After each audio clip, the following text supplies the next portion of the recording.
Good afternoon, everyone. I am Rain Rivas from Group 6. So for today, we will be tackling about drafting a poem.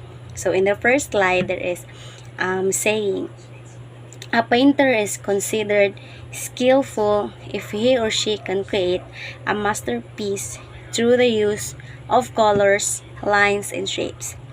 So a painter is considered as skillful if that painter can make a masterpiece using the line, colors, and shapes. So if you are a painter, if you can create a masterpiece that you are using colors, lines, and shape, so you are considered as skillful painter.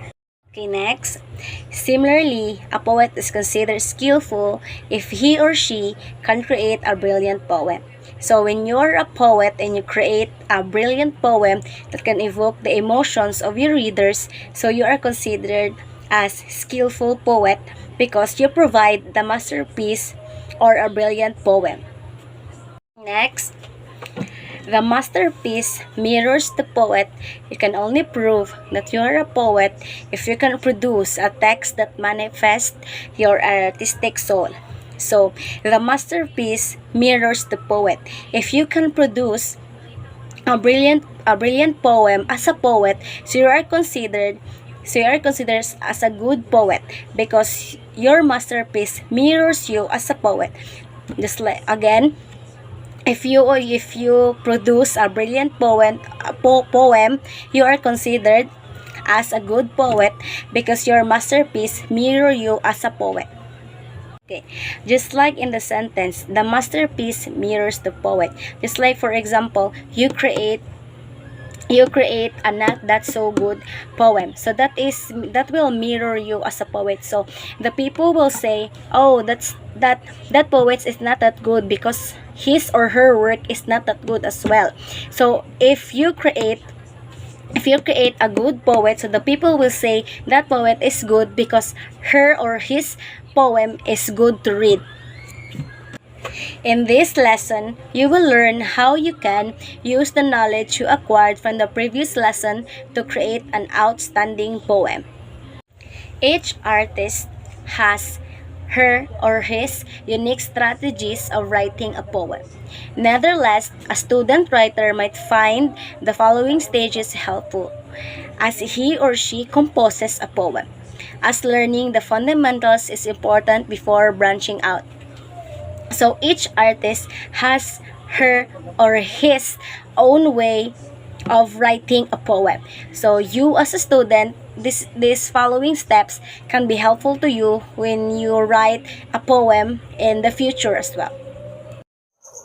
So there are stages in drafting a poem. So stage 1, brainstorming a theme. So theme is defined as the text's primary concern. It describes what the literary work is all about. So brainstorming a theme, so this means that you first think about what your poem will be about. So a theme is a main idea or main message of a poem or in any literary works. So in simple terms, choosing a theme is deciding the main idea of your poem and what you want to say about it. When brainstorming, ask yourself the following questions. The first questions, what I am feeling right now. So ask yourself what you are feeling right now. If you are happy, sad, or angry, when you brainstorm, ask that following question to yourself and consider it when making a theme or brainstorming a theme. Next, what caused this feeling to come up? When you are happy, when you are sad, and you are angry, acknowledge or ask yourself what makes you happy, what makes you angry, and what makes you sad. The next question is, what I am doing to make this feeling last longer.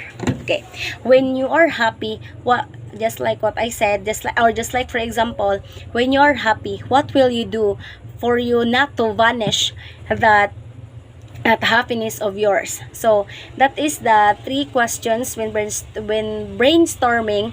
Ask those 3 questions to yourself: the what I am feeling right now, What caused this feeling to come up? What am I doing to make this feeling last longer? So another way to choose a theme for the poem that you will create is to think about your hobbies, interests, and the things that you like and dislike. So you can choose a theme by thinking about what you like, what you dislike, and things you're interested in. Question. What should you consider when brainstorming a theme for your poem? Okay. So when brainstorming a theme for your poem, you should consider the personal relevance, emotional connection, specific focus, and how literary elements, just like imagery, tone, will, and structure, will convey the message. So when you those things you should consider when brainstorming a theme for your poem: the emotional connection, the personal relevance, the literary elements, just like the imagery, tone, structure, that will convey the message. Consider those things for you to create a brilliant poem, or for you to create a brilliant theme for your poem. So next, the stage 2. So choosing the form and line structure. Aside from the theme, form is a very vital element of text structure. So the theme holds the meaning of the text while the form holds the theme itself. So this stage is about choosing the form of your poem, like how it will look and how it will arrange. So, in simple words, the theme is what your poem is about, and the form is how you choose to write it, such as style, lines, and layouts. When choosing the form and line structure of your poem, ask yourself these following questions. Am I going to create a narrative, dramatic, or lyric poem? Ask yourself what is the specific focus of your poem. It's either narrative, it's either about dramatic, it's either about lyric poem. So ask yourself what is more convenient to you when you are making a poem. The next question. How many verses or stanza should my poem contain? So you should ask yourself, or how many stanzas, how many how many verses should your poem can contain? Next, what is the rhythmic or rhythmic pattern should I do? So ask yourself as well, what is the rhythmic pattern or the rhyming pattern should you do in structuring or line structuring your poem? Ask those following questions. Am I going to create a narrative, dramatic, or lyric poem? How many verses or stanzas should my poem contain? What rhythmic or rhyming pattern should I use?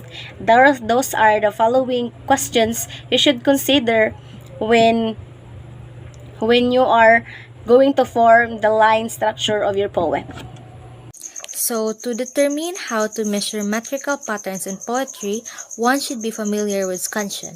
It helps poets to recognize what part of the poem should be emphasized to achieve the poem's natural rhythm as one reads it.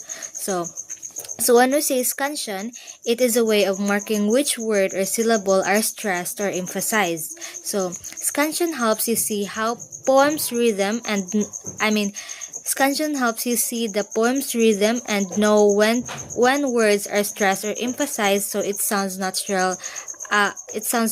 When read. Stage 3. Improving word choice. Word choice is important because it contributes to the context or theme and the structure or form of your poem. So, word choice is important because it can contribute to the theme of your poem. Choose the right words for your poem so that it can rhyme, or it can rhyme the other word choice you choose. So again, improving word choice or word choice is important because it can contribute to your theme and structure of your poem. So when improving words choice, ask yourself the following question. Are these words enough to express what I really feel? Can they appeal the reader's senses? Do they contribute to the overall beauty of the poem? So Of course, when choosing a better words for your poem, you ask yourself like, do these words shows my real feelings, or do these words makes my poem more nicer? So, in simple terms, pick your words that clearly shows your emotion, makes the reader imagine things, and make your poem more beautiful. Do they produce euphonic sounds or do they sound cacophonic? So euphonic means characterizing feeling intense, excite, and happiness. So ask these questions if your poem is making an euphonic sound, that's the characterizing intense and excitement and happiness. Or do they sound cacophonic? Cacophonic means having a harsh, jarring, and unpleasant sound. Do they rhyme with each other? Do their number of syllables fit in each line? Also, ask that question as well. If they are rhyme with each other, or the number of syllables is also fit in each line. So now, here is the essential question. What should you bear in mind when choosing the words for your poem? So in choosing the words for your poem, you should choose those words that clearly shows your emotions, help the readers imagine, and make the poem sounds nice. Stage 4. Refining your work. After producing a poem, you might ask yourself, am I satisfied with my poem? What should you consider when refining a poem? So when refining a poem, you should consider the clarity of your message, impact of imagery and language, the musicality and rhythm, effectiveness of line, and stanza breaks. So those are the things that you should consider when refining your poem. So in refining your work, first, you should not be afraid of making changes. So don't be scared to change your poem or make changes. Second, let your fellow creative writers help you. So you can always ask others for help. And third, you should remember that when writing poems, your style matters. Use your poetic license to create original poems. So remember, your own style is important. Question. What are the most important things to remember when refining your poem? So when refining your poem, the most important things to remember is focus on structure and flow, vivid imagery, and powerful language. Ensure the poem has a clear beginning, middle, and end. So ensure in when you are refining your work, the most important thing are those things. Focus on structure and flow, vivid imagery, and powerful language. Ensure your poem has a clear beginning, middle, and end. So that's all, and here's the wrap up. Sum up, there are four fundamental stages are referring a poem. These stages are also follows: brainstorming a theme, casting the form and line, structure, improving word choice, and inferring one's work.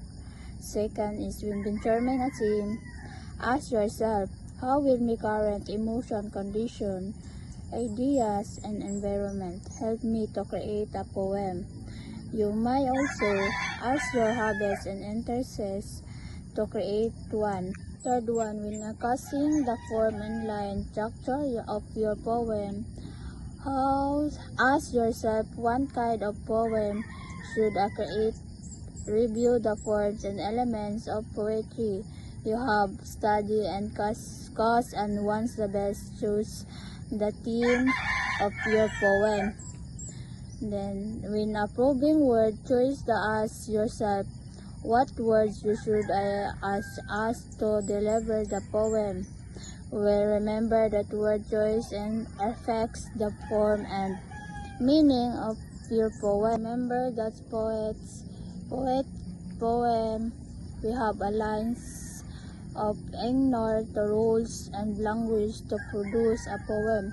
However, just because something is natural does not mean it's better. The fourth one is when the fearing of your work. Ask yourself, I am study and why my poem. Do not be afraid of change. As your fellow create tries to evaluate your work.